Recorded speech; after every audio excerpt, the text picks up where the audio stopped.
Hi, welcome to Wednesday Wisdom. My name is Sera Doğramacı and I'm IHA's Goaltender Development Manager. And today with me, I have Pete Crankshaw, who is a goalie coach at Prospects Goaltending in Canada.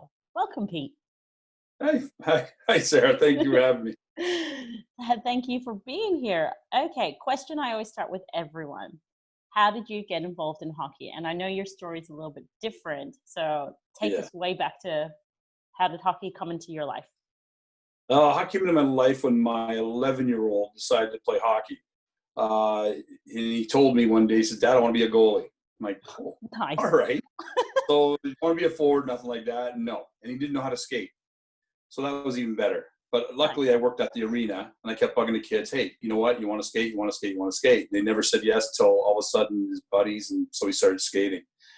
And from there, I just found that nobody was helping him. Right? There was nothing that once he got into the league, I found nobody helped him.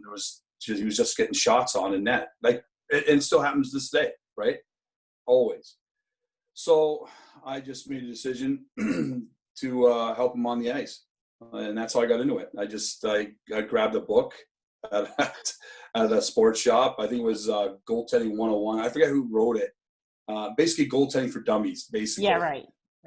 So I learned from there. Then I learned some stuff from Francois there, and another book I read. I went to the library, grabbed the book there, read that, and I just learned from there. So that's pretty cool. So did you have any skating background at all? None. I used to skate on the ponds with my buddies, and I used to be an ankle biter, so ankle skater. So my skates were like this, right? We call them dusters. So I would have been a duster. But I got better as I got older. Because it wasn't until, how old was I? Started coaching Nate, 38. Oh, wow. Okay. Yeah, I got into it late, eh? But, I coached high school soccer. I coached high-level soccer and stuff like that. So I was used to coaching, right? And then I got into hockey. Once my son got into hockey, I started coaching hockey. So, like assistant coach and all that. Yeah, okay. So, okay, so then the theory side of things, getting that off books and all that, was there any sort of accreditation process you had to go through as well? Nothing here. Okay, there's the dog. That's right, dog. That's just the standard these days with all Zoom calls and video calls. Anyway, welcome to Make an Appearance.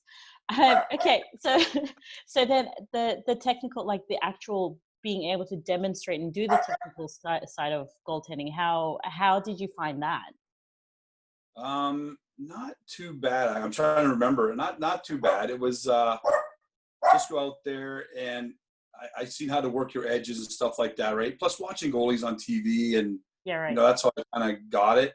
Even though now I don't even watch NHL hockey, I don't have time to do it. I'd rather watch the kids we're developing and see what they're doing, tendencies are, than watching NHL. I don't know. Until one of my guys makes it, then I'll start watching again, maybe. But I don't.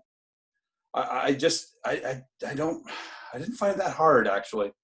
Okay. Back then, but I had the coaching backgrounds, and sports are all high level, so I kind of, in goaltending to me, like I played a couple games pro soccer in net, and that was my background with soccer, English, so soccer.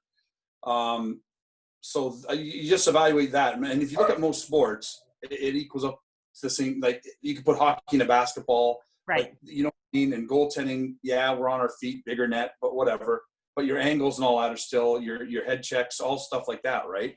Okay. And I found it. I didn't find that hard. Like I really didn't. That's really cool. Okay, so then have you ever come across anyone that said to you, how can you be a good goalie coach, or how can you even be a goalie coach if you've never been a hockey goalie? Have you ever had any incidents like that?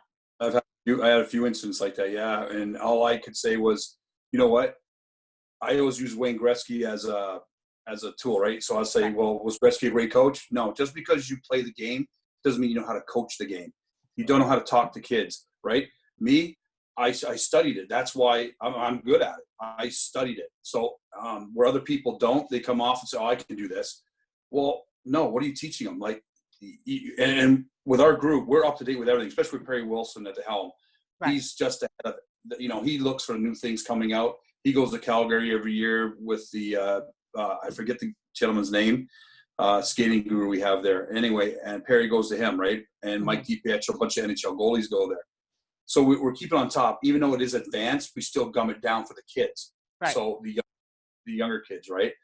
But just me, I can, you know, and I don't take it personally because, yeah, I'd be asked any question. Oh, you never played? Well, no, you don't have to. And the biggest compliment I got one day was I was at a coaching support in Windsor. Right. And the guy said, who's never played hockey here? So I rose my hand. He says, what do you coach?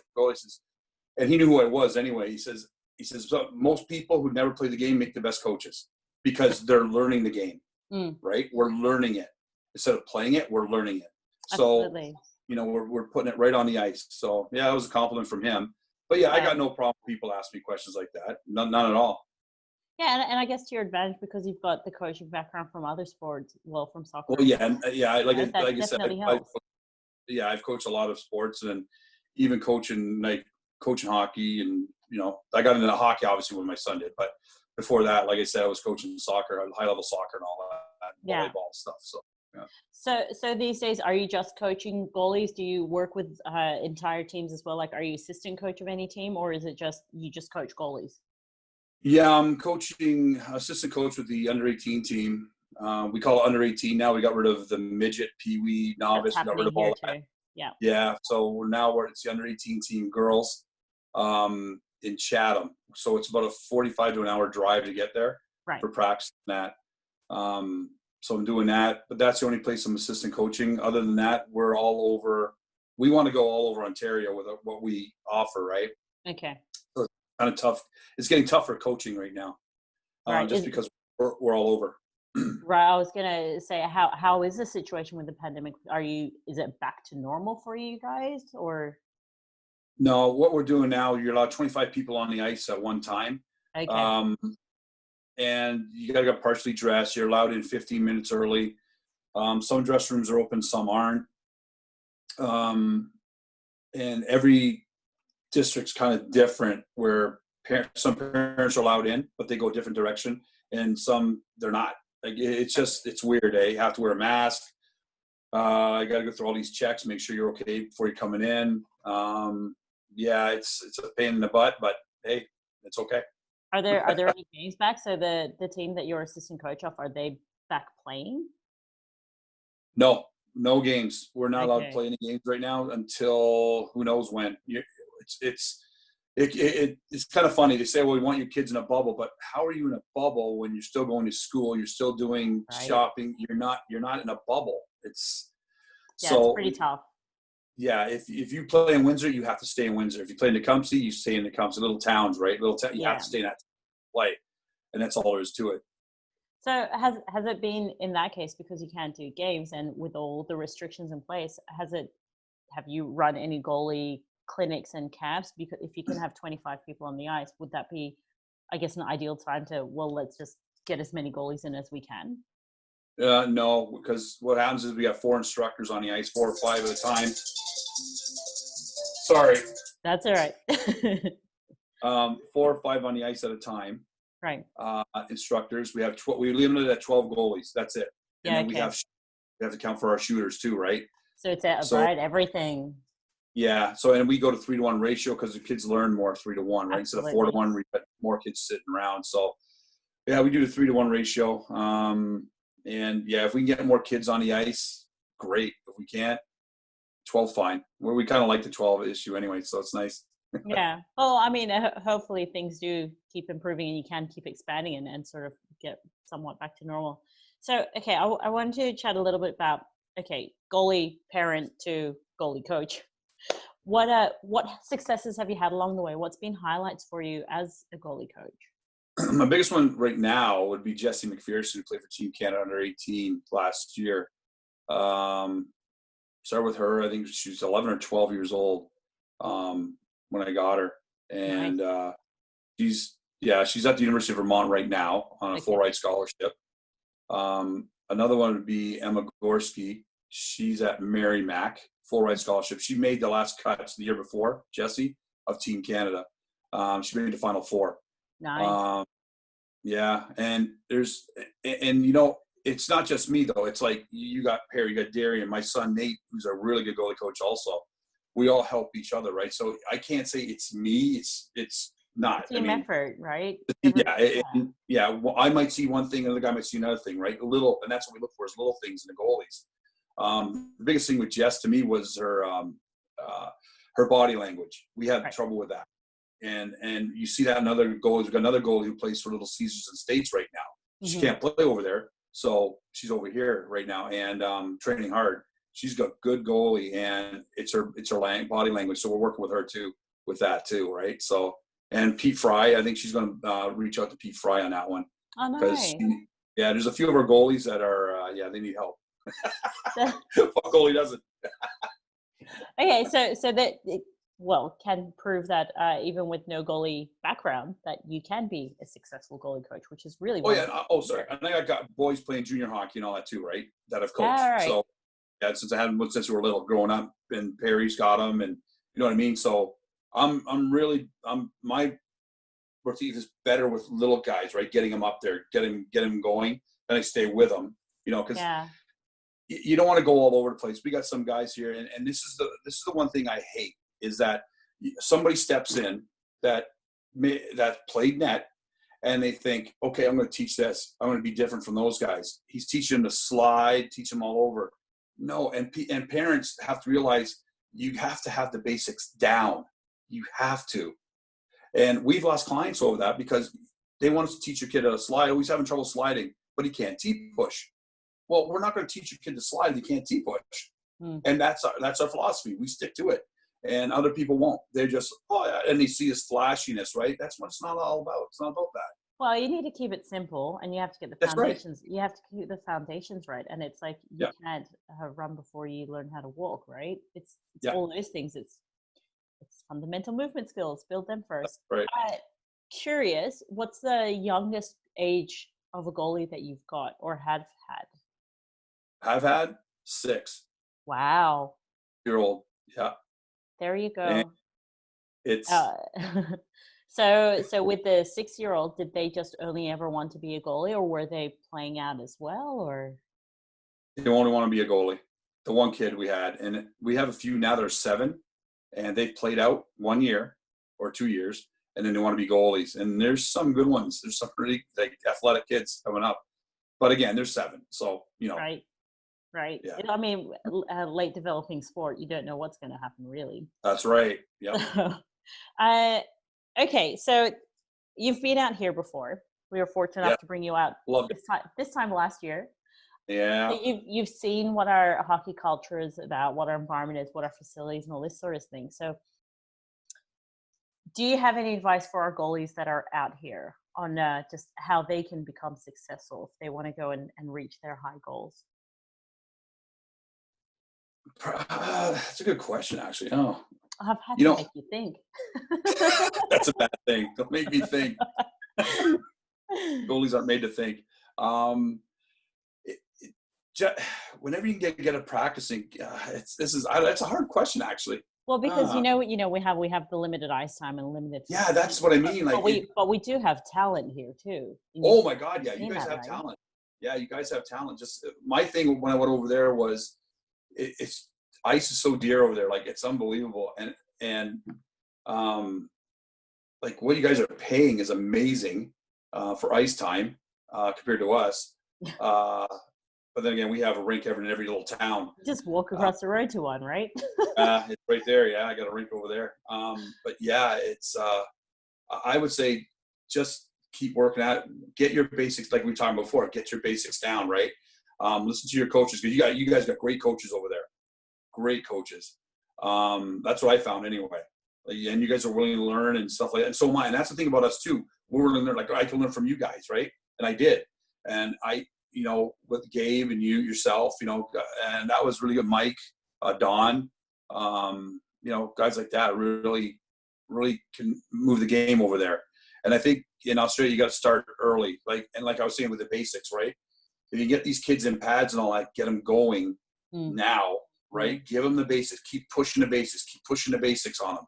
And then start moving up, and doing that. That's what I feel anyway. I I mean, that's what we're doing here, and it's working. Our group, right, like I said, our group right now, we got a lot of talented goalies coming out of this area right now into the OHL and stuff like that. So, you know, as you see on Instagram, like, you got Brochu, you got Brox, you got Chenard, all those guys that are playing the OHL now, and we got a few more coming up. So, you know, and then the number of girls we got playing is amazing too. Like playing, like we call it the OHL for boys, so the 16. That's how you get in the NHL.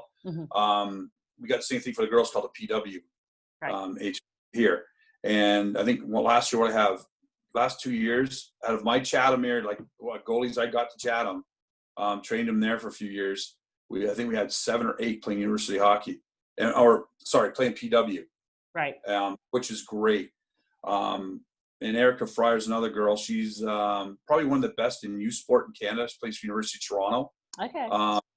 She's really good. Really, another really good goalie. So yeah, but again, sorry, I tend to go off. That's I know, but Australia, it just seems so hard to get the kids there. You know what I mean? Because you guys are not enough arenas, and that's the biggest thing. I don't know. Yeah. It's just so hard. But any training you get the training. Seriously.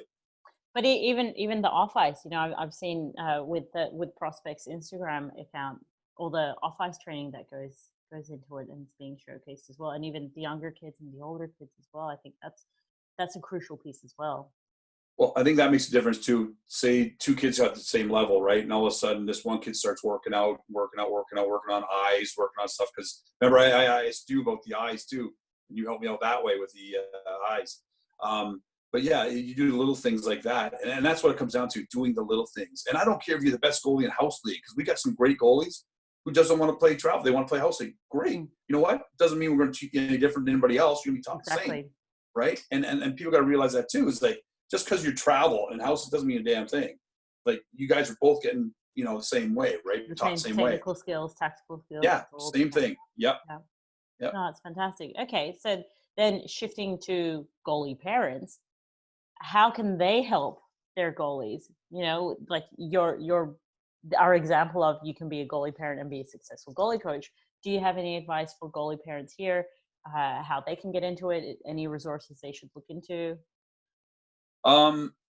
Sorry. Yeah, they can contact you.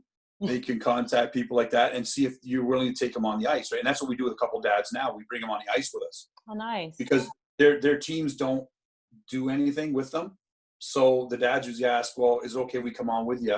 And when we usually say, yeah, we got no problem. Well, COVID makes it a little difficult, but we still do have 2 dads on, because one's a shooter, so it's good.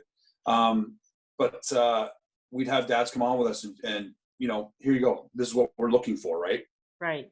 And, you know. So how do they help out, that aside from being a shooter, if they're just there on the ice, do they have a role to do? Are they looking for something in particular for you guys? I mean, they're not just puck pushers, right? Or No. They stick with a goalie. Like, say Perry's running the clinic, right? I'm running a zone. We're all running zone. Perry's floating. What we usually do is we'll have the dad go with Perry or something like that, or with me, right? And just float around. And Perry would ask some questions, or he's with me. I'd ask some questions. What do you see there, right? Right. And the thing is, you can't say, okay, well, his butterfly, his gloves are different. With goalies, you have to say, work on 1 or 2 things at a time. Even though you see maybe 5 or 6 things you got to yeah, and you can't. It's like, okay, you know, let's stick to 1 or 2 today. That's it. So with them, right? And then next time they come like that. But again, we've really gotten away from that just because of COVID. But last year and year before, we're doing that. And Perry's way open to that too, right? People coming on our ice, so it's good. No, I think it's great. Well, and even I know here, we, as much as we encourage parents as well, there's maybe older siblings as well that are around, and it's not just the dads. There are moms who have gone and bought skates and been on the ice with us as well, which I think has been fantastic too. So, but I think communication is a big issue too with like kids, right? Because we only hire people that like work with us that can talk to kids. You got to know how to talk to people. Got me, I'm a big kid at heart. You know what I'm like. So I can get down to a 6-year-old level, no problem. My wife loves me. Absolutely. I also think that changing slightly the communication style, but the message you get across still, you can, whatever you tell a 6-year-old, you should still be able to tell a 25-year-old. Yes. Yep. It's Right. true. So I think the communication is the big piece there. Have you had any goalie dads that have then loved it so much they've gone on to then pursue coaching? I had one guy, like, we're going back when I first started, was Woody Morris. He loved, like, this is when everybody was just starting out goalie coaching, even me, when Nate was 11. Woody Morris, he was a goalie, very good goalie, and he started coaching, right? All right. And he was learning stuff on the internet and stuff like that. And that's another thing I want to say too. If you got goalie coaches who take off the internet, you got to know what you're talking about. Because if you take it and just say, oh, let's run this drill. Why are we running this drill? Has to have a What does it do for my goalie? Yeah, you got to know the purpose of it, right? And that's the other thing dads got to watch out for, or moms coaching, whatever. They got to watch out for that. Know what you're coaching. Because I always tell my students, if you go somewhere else, even us, ask us why we're teaching this drill. What's it for? And if you don't have an answer, why are you teaching it? 100%. Right? 100%. Well, I mean, we could just keep going off topic with this, but I've even, when goalies say, oh, but my coach told me to do it this way, did they give you a reason why? No? Then why are you doing it? Do you even know why you're doing it?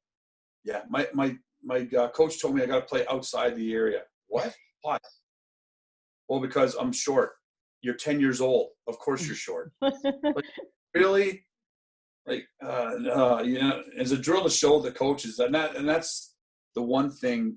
Like, right now, I just got hired in Bell River, and it's a huge hockey organization, and it's a volunteer basis. But I didn't want anybody else to get it because I'm the only one. Like, Perry's very. We're all busy, but like my son, all those guys are very busy. But one of us had to get in there, and so I got in there because we're going to teach the coaches.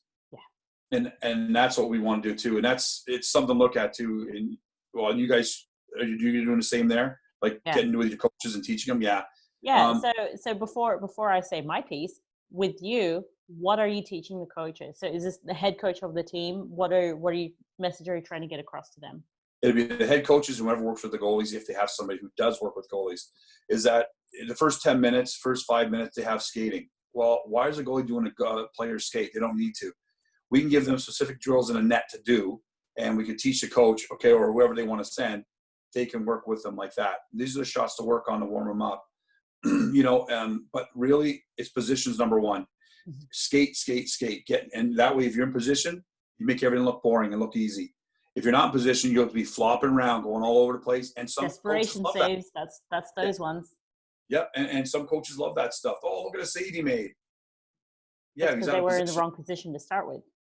Yeah, exactly. But they don't see it that way, right? And that's what I want to do that with them, is make sure the goalies are being looked up or looked after, because a lot of times they have nothing for goalie, like nothing. So if you do the 10-minute warm up with them in the beginning, and then if you have another drill, say a skills night where we can work on stuff, with the goalies too. Yep. And I want somebody there with me. So if I go on the ice, or I get one of my guys to go on the ice, which I'm going to push for too, I want them teaching those guys what we're looking for, what to do with the goalies. This is what you're going to teach this week, right? And then we move on from there. Like I said, sorry, off topic, but last week I had a little kid, a 10-year-old, come on the ice. He said, my dad wants to work on, what was it? Butterfly recovery. Right. I'll go back to what we were talking about earlier. The kid couldn't T-push. He can't T-push. I'm not, and I said, well, no, but I got something else planned. Like, I got my own, like, we have plans when we go in there. It's not like we just go in and say, what do you want to do? Okay, let's do that. I know some parents, right? And some parents take it to the level, like, way up there. Like, they're watching everything their kid does. Just let the kid play. Let them have fun. Because if not having fun, what's the use? 100%. 100%. Yeah, if you're not enjoying what you're doing, then why are you even there? And that goes for coaches too. Exactly. Yeah. I love what I'm doing, so I'm good. Good. I love it. Excellent. No, I love it. The coach education is a big piece here as well. The way that some of us view it is, if you're the head coach of the team, you look after the whole team. The goalie is part of your team. You need to know how to take care of him. So it's not, whenever you're designing your practices, I guess this comes down to when you tell the players, okay, this is a skating pattern I want to do. You do, here's where to go, and then here's where you're taking your shot, and here's what I want to see. What are you asking the goalie to do? Are you giving them any key teaching points? Are you saying, I want you to work on your angles. I want you to square up to the shooter. I want you to look at your back. Like, are you saying any of those things to the goalie, or is it just getting in the net, be our target practice? Yeah, exactly. Yep. So and communication and education. Good. Yes. Good. Yep. Excellent. We've just given our pro tips out to anyone that's watching this. So let's finish on that note then. I hope things do improve for you guys, and you do get to go and play some games at some point. And I like what you are doing with head coaches as well, and obviously with the goalie world. It's fantastic keeping track of it online on the socials. I do love watching how things are evolving. So Pete, thank you so much for this chat. It's nice to see living proof of someone who's never been a goalie to be so successful at it. So thank you so much for sharing your story with us. Oh, thanks for having me. It was great. Nice seeing you again too. And I want to come back to Australia. I loved it. We'll make it happen. Thanks. All right, bye.